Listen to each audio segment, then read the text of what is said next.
Hello students, मैं विकास कुमार आप सभी का welcome English classes and arts classes में स्वागत करता हूं। आइए हम लोग पढ़ना शुरू करें। आज हम आपके लिए लेकर आए हैं ज्योग्राफी, और ज्योग्राफी का हम लोग पढ़ेंगे शानदार तरह से क्वेश्चंस पढ़ेंगे।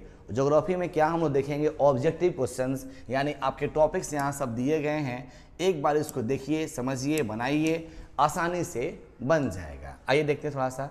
देखिए ज्योग्राफी है, ये हमारा क्या है, मानव भूगोल, प्राकृतिक एवं क्या है, विषय क्षेत्र है। मानव भूगोल, प्राकृतिक एवं क्या है, तो विषय क्षेत्र है। अब क्लास 12 लेकर आए हैं आप लोग के लिए ज्योग्राफी चैप्टर नंबर 1, यानी क्या, ऑब्जेक्टिव क्वेश्चंस इन हिंदी। यानी आपके लिए लेकर आए हैं हम objective questions in Hindi. Question जितने भी रहेंगे सब किस में रहेंगे, आपको तो हिंदी में रहेंगे। आइए क्वेश्चन देखते हैं और समझ किसको बनाते हैं। चलिए यहाँ देखिए दिया गया है, क्वेश्चन पहला है, भूगोल के जनक कौन है। यानी भूगोल के जनक कौन है। यहाँ देखिए मेरी बात सुनिए ध्यान से, ये बहुत ही आसान क्वेश्चन है।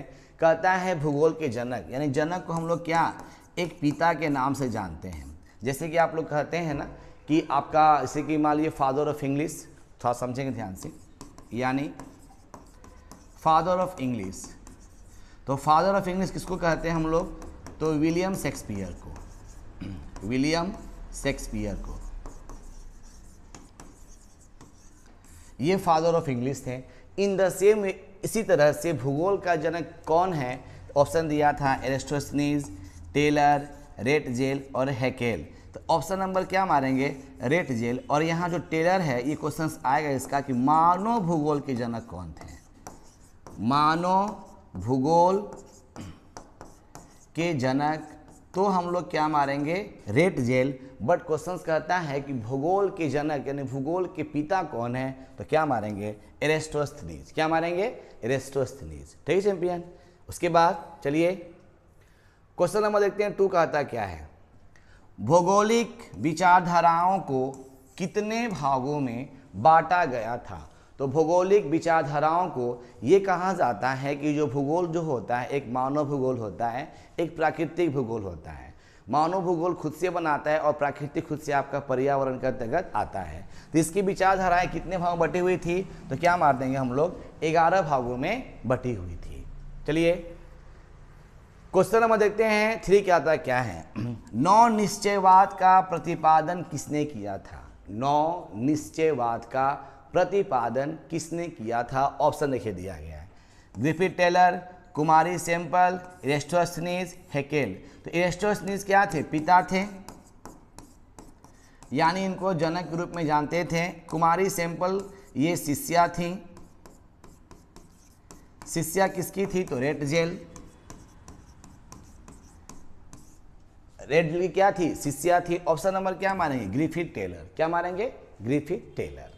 नेक्स्ट क्वेश्चन,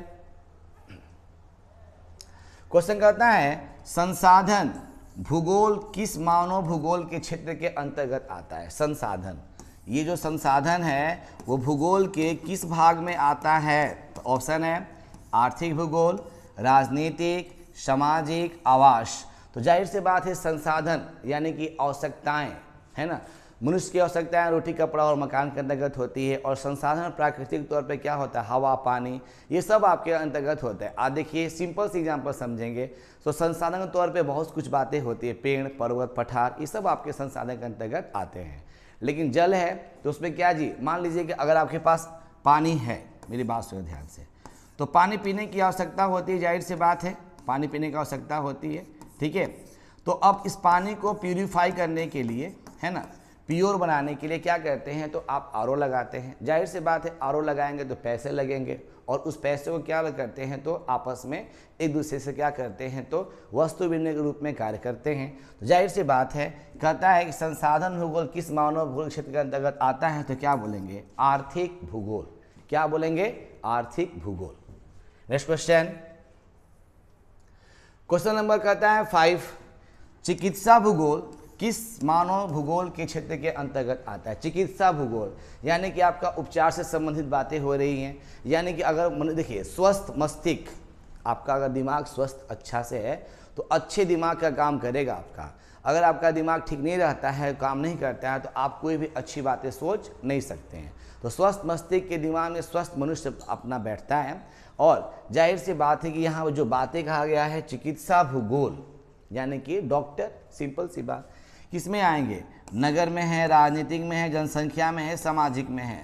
तो ये कहाँ काम करते हैं चिकित्सा भूगोल? तो क्या मारेंगे? सामाजिक भूगोल के अंतर्गत ये कार्य करते हैं, यानी समाज में ही रहकर लोगों का क्या करते हैं? ट्रीटमेंट करते हैं, ट्रीटमेंट करते हैं। ठीक है चैंपियन, तो ये क्या मारेंगे हम लोग? तो सामाजिक भूगोल। नेक्स्ट क्वेश्चन, क्वेश्चन नंबर 6 कहता है मानव भूगोल के जनक किसे कहा जाता है? अब क्वेश्चन आ गया कि भूगोल के पिता किसके बोलते थे? इरेस्टोस्थनीज को। अब देखिए क्या दिया है कि मानव भूगोल के जनक किसे कहा जाता है? एस्ट्रेबो, रेडजेल, कुमारी एनल सैंपल, उसके बाद टेलर। तो आप अभी आपको मालूम हो जाएगा। तो कुमारी एनल सैंपल रेडजेल की क्या थी? तो शिष्या थी। और टेलर क्या थे? तो नौ निश्चयवाद के संस्थापक थे। तो अब इसका आंसर क्या मारेंगे? तो रेडजेल। ये एग्जाम में बहुत आता है, तो इसको भी विजय कर लेंगे चैंपियन हम लोग। ठीक है, उसके बाद क्वेश्चन नंबर देखते हैं। नेक्स्ट कहता है क्या? ये नौ निश्चयवाद से संबंधित कौन है? Griffith Taylor. अभी हम आपको डिस्कस किए थे, क्या मार देंगे? Griffith Taylor. उसके बाद क्वेश्चन नंबर 8, निम्नलिखित में से कौन विद्वान मानव भूगोल से संबंधित नहीं है? तो अब जानिए, ये कुमारी एनल सैंपल ये थी, रेडजेल भी थे, हटिंगटन आपका था, हस्टिंगटन आपका था, हस्टिंगटन बोलेंगे, आधा सच छूट गया वहाँ पे। तो ये तीनों आपके थे। कौन नहीं था? क्वेश्चन कहता है कौन नहीं था, तो क्या मारेंगे? बर्ट्रैंड रसल, यानी बर्ट्रैंड रसल ये नहीं थे। ऑप्शन नंबर क्या मारेंगे? तो सी मारेंगे। नेक्स्ट क्वेश्चन बहुत आसान क्वेश्चन है, जरा सा पढ़ लेंगे ना, याद हो जाएगा। अब मानव भूगोल क्रियाशील मानव और अस्थायी पृथ्वी में परिवर्तनशील संबंधों का अध्ययन है। यह किसने कहा था? यह किसने कहा था? मानव भूगोल क्रियाशील मानव, यानी मानव भूगोल के अंतर्गत क्रियाशील मानव क्या करता है? हमेशा कार्य करता है और अस्थायी पृथ्वी में परिवर्तनशील संबंधों का अध्ययन करता है। ये बात किसने कहा था? तो कुमारी एनल सैंपल। ये किसकी शिष्या थी? तो रेडजेल की थी। ठीक है ना। अब उसके बाद निम्नलिखित में से कौन सा एक भौगोलिक सूचना का स्रोत नहीं है? तो सूचना का स्रोत कौन सा नहीं है? कहाँ पे हम लोग सूचना का, यानी कि सूचना मतलब होता है संदेश, संदेश हम लोग कहाँ नहीं पहुँचा सकते हैं? क्या बातें हैं, यानी संदेश सूचना का स्रोत इनमें से कौन सा नहीं है? यात्रियों का विवरण ये सूचना दे सकते हैं, प्राचीन मानचित्र ये भी दे सकते हैं, प्राचीन महाकाव्य जैसे गीता हो गया, कुरान हो गया, महाभारत हो गया, बाइबल हो गया, इस सब का हम बात करेंगे। ठीक है ना। कहता है कि सूचना का स्रोत नहीं है, कौन सा नहीं है? तो क्या मारेंगे? ये, यानी क्या कि चंद्रमा से चट्टानी पदार्थों के नमूने, ये आपका सूचना का स्रोत नहीं है। नेक्स्ट क्वेश्चन कहता है, आपके एग्जाम में क्वेश्चन ये आते हैं, बहुत ही इंपॉर्टेंट क्वेश्चंस रहते हैं, कि प्राकृतिक और मानव के बीच पारस्परिक क्रिया का सबसे महत्वपूर्ण कारक कौन सा है? पारस्परिक मतलब होता है संबंधित कारक कौन सा है? ऑप्शंस, बुद्धिमत्ता, तकनीकी, समझबूझ, भाईचारा। दो बातें यहाँ पे हैं, आइए थोड़ा सा डिस्कस कर लेते हैं। ये कहता है प्राकृतिक और ये कहता है मानव, है ना। तो प्राकृतिक और मानव के बीच जो संबंध है उसमें सबसे महत्वपूर्ण कारक इनमें से कौन सा है? अब थोड़ा समझते हैं ध्यान से। मानव के पास बुद्धि होता है, ये तो कन्फर्म है। ठीक है, अब समझते हैं। समझबूझ, मानव के पास समझबूझ भी होता है, लेकिन प्रकृति के पास ये सब नहीं होता है। भाईचारा, ये सिर्फ मानव ही भाईचारा कर सकते हैं। हमको ऐसा देखना है कि दोनों आंसर्स परफेक्ट हो आपके। तो दोनों के बीच में क्या होना चाहिए? तो प्राकृतिक और मानव के बीच, दोनों के बीच क्या होना चाहिए? तकनीक होना चाहिए, यानी कि आपका सूझबूझ के साथ तकनीक। आप देखिए ना, गंगा ये नदी है, सपोज दैट, तो ये गंगा नदी क्या है? प्राकृतिक है। क्या है? तो प्राकृतिक है। लेकिन मानव क्या करता है? इसमें सबूझ और समझबूझ के साथ, यानी तकनीकी के साथ क्या जी? पुल बना लेता है ना। आपका क्या बनाता है? तो पुल बना लेता है। इसलिए ऑप्शंस क्या मारेंगे इसमें? हम तो तकनीकी मारेंगे। ठीक है चैंपियन, बहुत ही आसान है, अगर आप इसको समझेंगे तो बहुत आसान लगेगा और हमें याद हो जाएगा। नेक्स्ट क्वेश्चन कहता है निम्नलिखित में से कौन मानव भूगोल की मूल आवश्यकताओं से संबंधित नहीं है। कहा जाता है प्राचीन समय मानव जो थे ना वो गुफाओं में रहते थे, गुफाओं में, और गुफाओं में रहते थे और हिंसक जानवर से बचने के लिए वो क्या करते थे, तो आग का खोज करके वो अपने दरवाजे पर इसको क्या जला देते थे ताकि हिंसक जानवर क्या उससे हम लोग बच सके। लेकिन फिर क्या होता है समझेंगे ध्यान से, मानव जब थोड़ा सा दिमाग हुआ, उनके पास थोड़ा सोच आई, तो मानव की आवश्यकताएं अनंत होना शुरू हुआ। तो 3 बातें मानव को था, रोटी, और उसके बाद था आपका कपड़ा, और उसके बाद क्या था मकान। रोटी, कपड़ा और मकान, ये 3 मनुष्य की बातें हैं, रोटी, कपड़ा और मकान, ये 3 आवश्यकताएं थी। आइए देखते हैं इसमें से क्या है। परिवहन, कृषि, गृह निर्माण, वस्त्र उद्योग। देखिए यहाँ पे तीनों मिल गया। देखिए यहाँ पे भाई पहला आ गया रोटी, अगर कृषि करेगा, खेती करे तब तो रोटी मिलेगा, सिंपल सी बात। उसके बाद फिर क्या, कपड़ा, मकान, कपड़ा भी इम्पोर्टेंट है मानव के लिए, मकान भी आपका इम्पोर्टेंट है मानव के लिए। और इसमें कहता क्या है, कौन सा नहीं है, तो कौन सा नहीं है, परिवहन नहीं है। ऑप्शन नंबर क्या मार देंगे, तो ऑप्शन नंबर ए मारेंगे। बहुत ही आसान क्वेश्चन से थोड़ा सा समझ के पढ़ेंगे तो आपको याद हो जाएगा। नेक्स्ट क्वेश्चन चलिए, कहता है संभववाद अवधारणा में किस घटक को महत्वपूर्ण माना गया है। संभववाद यानी इसको बोल सकते हैं पॉसिबिलिटी। पॉसिबिलिटी, संभावना किसमें व्यक्त किया जा सकता है, प्राकृतिक में किया जा सकता है, मानवीय घटक, दोनों में किया जा सकता है। तो ऑप्शन नंबर क्या मारेंगे, तो दोनों में आप कर सकते हैं, प्राकृतिक भी है और प्लस क्या है, मानवीय घटक भी है। नेक्स्ट क्वेश्चन, मेक्सिको में स्थानांतरित कृषि की प्रथा को क्या कहते हैं। मेक्सिको क्या है, तो मेक्सिको एक देश है, वहाँ पे क्या होता है, तो एक कृषि होता है। इस कृषि की प्रथा को वहाँ के लोग क्या कहते हैं, रोका, मिल्या, लादांग और झूम खेती। तो वहाँ पे लोग इसको क्या बोलते हैं, तो मिल्या के नाम से उसको जानते हैं। नेक्स्ट क्वेश्चन 14, निम्नलिखित में से कौन सा एक मानव भूगोल से संबंधित नहीं है। तो कौन सा इसमें मानव भूगोल से संबंधित नहीं है, आइए देखते हैं। क्षेत्रीय विभिन्नता, मात्रात्मक क्रांति, स्थानीय संगठन, अन्वेषण एवं वर्णन। तो इसमें से कहता है कि निम्नलिखित में से कौन सा एक मानव भूगोल से संबंधित नहीं है। तो क्या मारेंगे हम लोग, मात्रात्मक क्रांति। क्या मारेंगे, मात्रात्मक क्रांति जो है वो क्या है, मानव भूगोल संबंधित नहीं है। ऑप्शन नंबर देते हैं नेक्स्ट, मानव भूगोल क्रियाशील मानव और अस्थायी पृथ्वी के परिवर्तनशील संबंधों का एक उदाहरण है। यह बात किसने बोला था, तो कुमारी एनएल सैंपल ने क्वेश्चन रिपीट कर दिया, देख लेंगे इसको।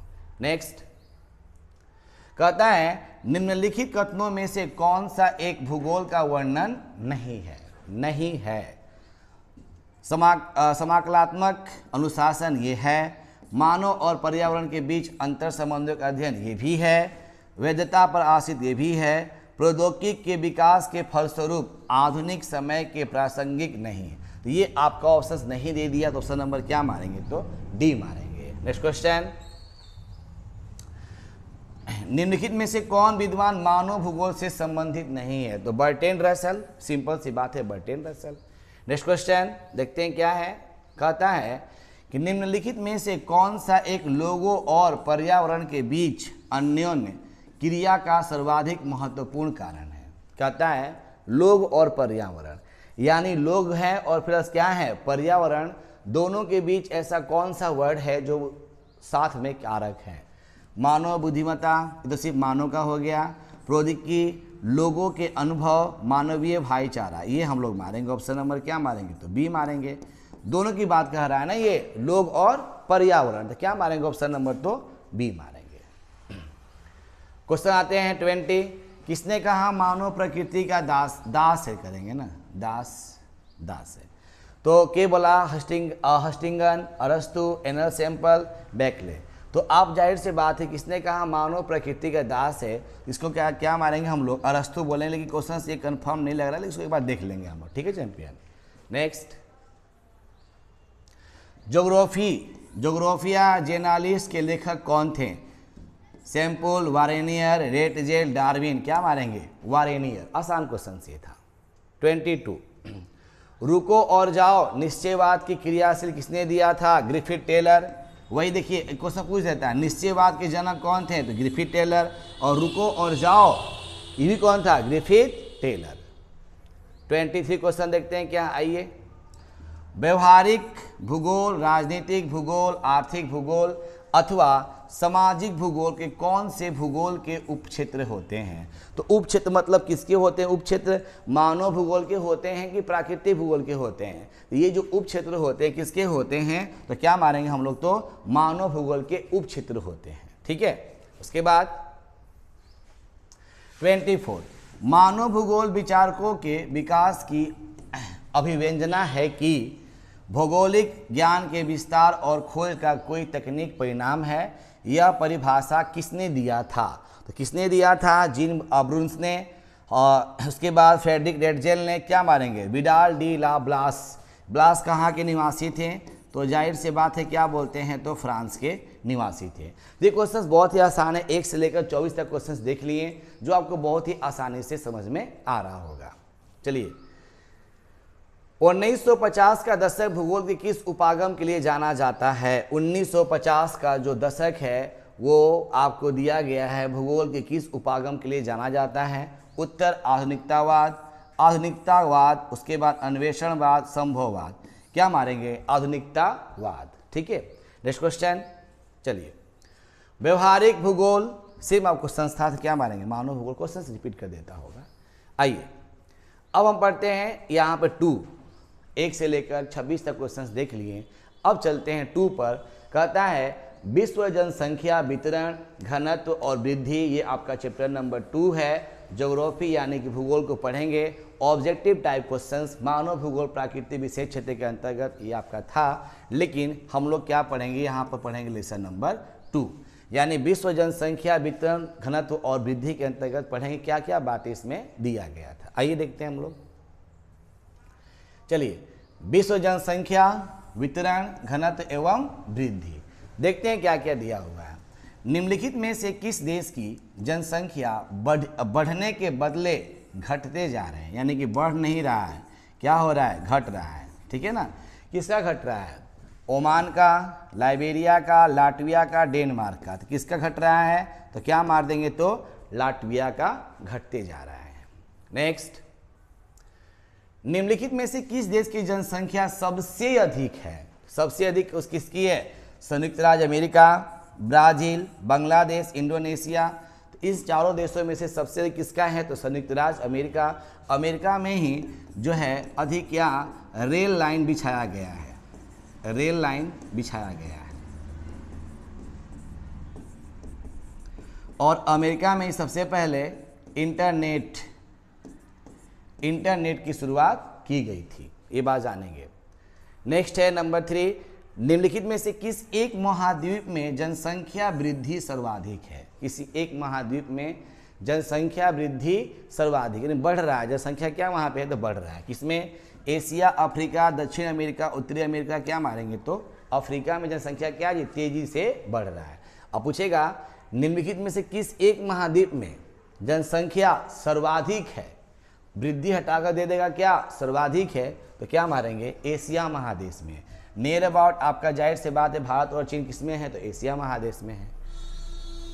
क्वेश्चन 4, जननांकीय संक्रमण सिद्धांत किसने दिया था? एग्जाम में क्वेश्चंस आता है, भी वीआई कर लेंगे। जननांकीय संक्रमण सिद्धांत किसने दिया था? तो ऑप्शंस क्या मारेंगे? नोएस्टीन। क्या मारेंगे? नोएस्टीन। क्वेश्चन नंबर 5, निम्नलिखित में से कौन सा सघन जनसंख्या वाला क्षेत्र है? तो सघन जनसंख्या वाला क्षेत्र इनमें से कौन सा है? ऑप्शन देख लेते हैं हम लोग। भूमध्यरेखीय प्रदेश, ध्रुवीय प्रदेश, मरुस्थलीय प्रदेश, दक्षिण पूर्वी एशिया क्षेत्र। क्या मारेंगे? दक्षिण पूर्वी एशिया क्षेत्र में सघन जनसंख्या वाला क्षेत्र में अधिक जनसंख्या वहां पर पाया जाता है। क्वेश्चन नंबर देखते हैं 6 कहता है क्या है? निम्नलिखित में से कौन सा एक जनसंख्या परिवर्तन का कारक नहीं है? तो जनसंख्या परिवर्तन कारक इनमें से कौन सा नहीं है? तो प्रवास, आवास, जन्म, मृत्यु। तो जन्म भी है, मृत्यु भी है। अब देखेंगे इसमें से क्या है। एक परिवर्तन कारक नहीं है। तो क्या मारेंगे हम लोग? तो प्रवास मारेंगे हम लोग, ठीक है ना। नेक्स्ट क्वेश्चन 7, निम्नलिखित में से कौन सा एक विरल जनसंख्या वाला क्षेत्र नहीं है? तो कौन सा नहीं है? तो क्या मारेंगे? दक्षिण प्रदेश, भूमध्यसागरीय प्रदेश, अटाकामा, क्या मारेंगे? दक्षिण पूर्वी एशिया। देखिए क्वेश्चन घुमा दिया है, विरल जनसंख्या क्षेत्र कौन सा नहीं है? तो दक्षिण पूर्वी एशिया। अब पूछता है सघन कौन सा है? दक्षिण पूर्वी एशिया। सेम क्वेश्चन आपका है, और ये जो आपका है सब विरल वाला है। नंबर 8, प्रतिकर्ष और अपकर्ष कारक उत्तरदायी है। किसके उत्तरदायी होते हैं? प्रवास के लिए, भूमध्य निम्नकरणीय के लिए, वायु प्रदूषण के लिए, गंदी वस्तुओं के लिए। प्रवास के लिए ऑप्शन नंबर ए मारेंगे। नंबर 9, सऊदी अरब में किस दिशा के क्षेत्र में सबसे घनी आबादी प्राचीन काल से हो रही है? तो पूर्व, पश्चिम, उत्तर, दक्षिण। क्या मारेंगे हम लोग? तो दक्षिण मारेंगे, ताकि वहां पर बहुत ज़्यादा आबादी बढ़ रही है। नेक्स्ट क्वेश्चन 10 कहता है कि निम्नलिखित में से किस वर्ष के आसपास विकसित और विकासशील देशों में नगरीय जनसंख्या लगभग बराबर थी? तो 1970 में। कब थी? 1970 में। क्वेश्चन नंबर 11, निम्नलिखित में से कौन सा तथ्य सही नहीं है? कौन सा तथ्य सही नहीं है? आइए देखते हैं। विगत 500 वर्षों में मानव जनसंख्या 10 गुना से अधिक बढ़ी है, ये सही है। विश्व जनसंख्या प्रति वर्ष 8 करोड़ लोग जुड़ जाती, भी सही है। प्रत्येक साल कितना जुड़ते हैं विश्व में? 8 करोड़ जनसंख्या क्या जी? जुड़ जाती है। 5 अरब से 6 अरब तक बढ़ने में जनसंख्या को 100 वर्ष लगे हैं, ये भी आपका लगभग सही है। गलत कौन सा है? जननांकीय संक्रमण की प्रथम अवस्था में जनसंख्या वृद्धि उच्च होती है, यह आपका गलत है। क्वेश्चन नंबर 12, अवस्था में जनसंख्या वृद्धि उच्च होती है। कौन सी अवस्था में जनसंख्या वृद्धि क्या होती है? उच्च होती है। जनसंख्या वितरण को प्रभावित करने वाले कारकों में सबसे महत्वपूर्ण कारक कौन सा है? तो इसमें आपको दिया स्थलाकृति है, मिट्टी है, प्राकृतिक वनस्पति। क्या मारेंगे? जलवायु। एग्जाम में क्वेश्चंस बहुत आता है, इसको भी कर लेंगे हम लोग। नेक्स्ट क्वेश्चन, किस वर्ष मानव की जनसंख्या कितनी हुई थी? 6 अरब हुई थी। किस वर्ष मानव की जनसंख्या 6 अरब हुई थी? तो क्या मारेंगे? 1999 में क्या हुई थी? तो मानव की जनसंख्या आपको कितना हुई थी? 6 अरब हुई थी। नेक्स्ट क्वेश्चन, जननांकीय संक्रमण सिद्धांत किसने दिया था? तो क्या मारेंगे? नोएस्टीन। अभी क्वेश्चंस पढ़े थे आप लोगों को। ब्लास निम्नलिखित में से किस भौगोलिक अवधारणा से संबंधित है? नियतिवाद, संभववाद, नौ निश्चितवाद, इनमें से कोई नहीं। तो ग्रिफिथ टेलर क्या थे? तो नौ निश्चितवाद थे। नियतिवाद नहीं, क्या मारेंगे? तो संभववाद। नेक्स्ट क्वेश्चन, सर्वाधिक सड़क घनत्व और सबसे अधिक वाहनों की संख्या निम्नलिखित में से किस महादेश में है? उत्तरी अमेरिका, यूरोप, अफ्रीका, ऑस्ट्रेलिया। तो क्या मारेंगे हम लोग? तो जाहिर से बात है कि आप सबसे अधिक सड़क घनत्व क्या मारेंगे? उत्तरी अमेरिका में सबसे अधिक क्या आपका है? तो सड़क घनत्व और सबसे अधिक वाहनों की संख्या है। नेक्स्ट, जनसंख्या वितरण को प्रभावित करने वाले कारकों में सबसे महत्वपूर्ण कारक कौन सा है? तो क्या मानेंगे? जलवायु। क्वेश्चंस आसान क्वेश्चन से एक बार उसको देख लेना है, समझ जाना है, और आराम से क्वेश्चंस क्या हो जाएंगे? तो बन जाएंगे। क्वेश्चन देखते हैं। नेक्स्ट कहता है क्या है? आइए, किस वर्ष विश्व की जनसंख्या 6 अरब हुई थी? 1999। सेम क्वेश्चंस आपके हैं। चलिए, विश्व में सबसे अधिक जनसंख्या वाला देश कौन सा है? तो भारत है, चीन है, संयुक्त राज्य अमेरिका है, जापान है। तो पहले कट कर दो को डिस्कस करते हैं। इससे पहले ये बात हुआ था करंट अफेयर्स में, तो चीन क्या था? दूसरा नंबर पे था, और भारत क्या था? पहला नंबर पे था। तो वर्तमान समय की बात करेगा तो भारत मारेंगे। वर्तमान समय भारत। वर्तमान समय भारत नहीं बोलेगा तो क्या मार देंगे? तो चीन मार देंगे। नेक्स्ट, निम्न आयु समूह में जनसंख्या का आकार उन देशों में बड़ा होता है जहां पर क्या होता है? बड़ा होता है। जन्म दर उच्च है, जन्म दर निम्न है, मृत्यु दर उच्च है, मृत्यु दर निम्न है। जहां मृत्यु दर निम्न रहेगा वहां जनसंख्या क्या? ऑटोमेटिक क्या जी? आगे बढ़ेगा। क्वेश्चन नंबर बस 20। तो आप 1 से लेकर 20 तक क्वेश्चन ये देख लिए, और जाहिर से बात है 1 से लेकर 26 क्वेश्चन वो देख लिए। नियर अबाउट 40-45 क्वेश्चन हम लोग देख लिए। आप सबसे रिक्वेस्ट है इसको 1 बार नहीं, 2 बार नहीं, 3 बार, 3-4 बार इसको रिपीट कर लेंगे, एकदम याद हो जाएगा। So thanks for watching this video. देखने के लिए आप सबको धन्यवाद। मस्त रहिए, बिंदास रहिए, क्वेश्चन को पढ़ते रहिए। Thank you for all guys.